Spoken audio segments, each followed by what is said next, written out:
everybody, it's Jenny J 1911, and I just wanted to make a quick video tonight. I don't have any reloading that I'm doing right now. We're actually on our way to the shop to get some more components tomorrow, but I just wanted to talk about how much I love the shooting community and the whole human involvement of this sport. So, as you know, I have not been involved in it very long. However, it seems like I've been involved in it for a long time because the people that I've come across so far have been so friendly. Whether it's been the plinkers, the hunters, the collectors of these guns, practical shooters, cowboy action shooters, mounted shooting, precision pistol shooting, precision rifle shooters, long range shooters, trap ski, sporting clay shooters, muzzle loaders, anybody involved in any of these shooting sports and other ones that I haven't even mentioned are just so friendly and so kind, and they are quality people to know. And I was thinking about it tonight because, you know, in taking our classes that we've been taking and everything like that, we've met so many different people from different walks of life, and everybody has that same goal in mind. Everybody wants to be able to enjoy their sport. And I started thinking about some of the people I've come across specifically. Now, we go to a shop called Eagle Armory, and it is out in O'Fallon, Missouri. And the people who work at Eagle are so nice. I thought about a story from a couple of months ago. So I'm actually newlywed. I just got married 2 months ago today, actually.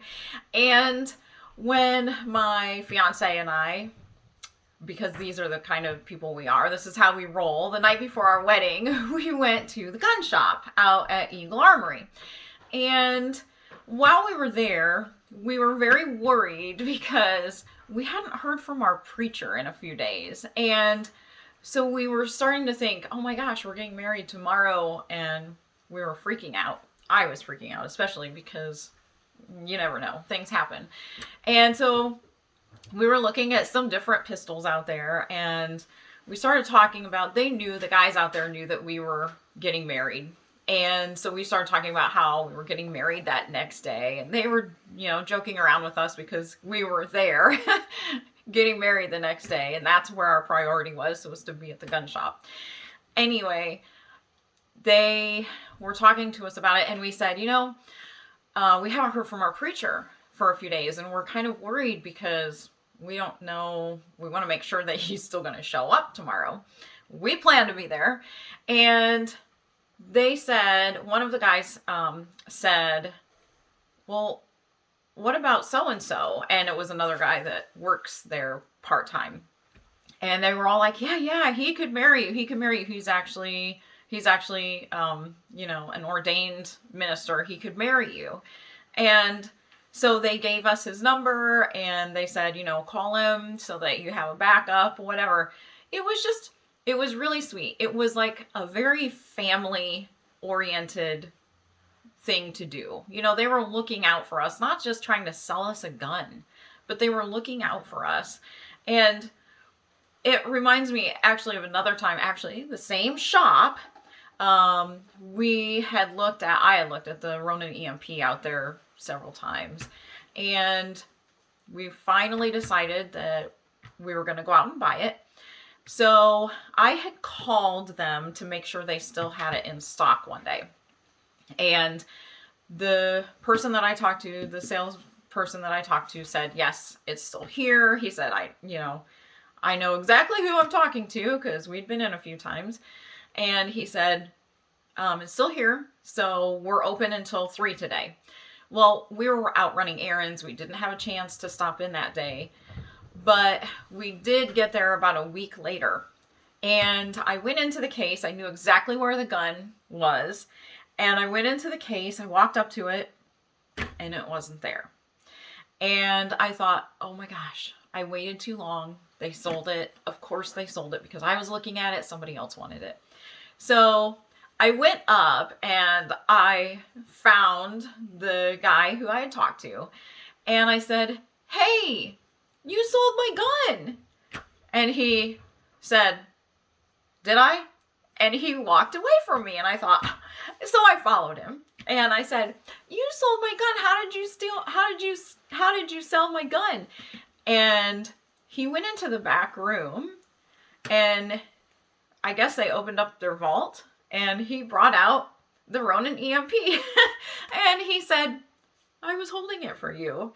And he said, I told all of the guys, we need to set this back. She's going to come in and buy this gun. And I mean, they could have left that out. It was a week after I had called. They could have left it out there for somebody else to buy, but they wanted me to be able to get it because they knew that I wanted it. I just thought that was really, really sweet and really, really incredible because, you know, it's not everywhere that you get that kind of service and that kind of familiarity. You know, it's really nice to be able to walk into a place and feel like they're looking out for you. So I just have always been amazed, whether we're walking into our reloading shop, whether we're walking into one of the several gun shops we go to, whether we're walking into one of the ranges that we go to. Every time we go in, the people recognize us. They take the time to have a conversation with us. They get to know us because we're family, and everybody in this shooting sport is family. I really truly feel like it doesn't matter who you are or what your other interests are. Everybody in this community has your back. Yeah, there may be some, little squabbles and arguments about who shoots the better make and model of a gun, or what caliber is better, or which one of the sports is better. I have more fun shooting rifle, while I have more fun shooting a handgun. I enjoy a pistol more. I mean, you just have everybody looking out for each other. And I would really like all of, especially women, to know this is not just a man's sport. This is a sport for anybody. And look at my 2 daughters just this last week who have started shooting. It's pretty amazing. So I just want to thank everybody in the shooting community and say, from the bottom of my heart, I really appreciate all of the people who take the time, who really genuinely care. And I love reading all of the conversation and the discourse, the tips and the advice people are sending to me, they're giving to each other. And it's very friendly and well-intentioned, and I'm just really, really thankful to be part of all of this. So anyway, until I talk to everybody next time, I hope you have a great night, and I can't wait to talk to you soon.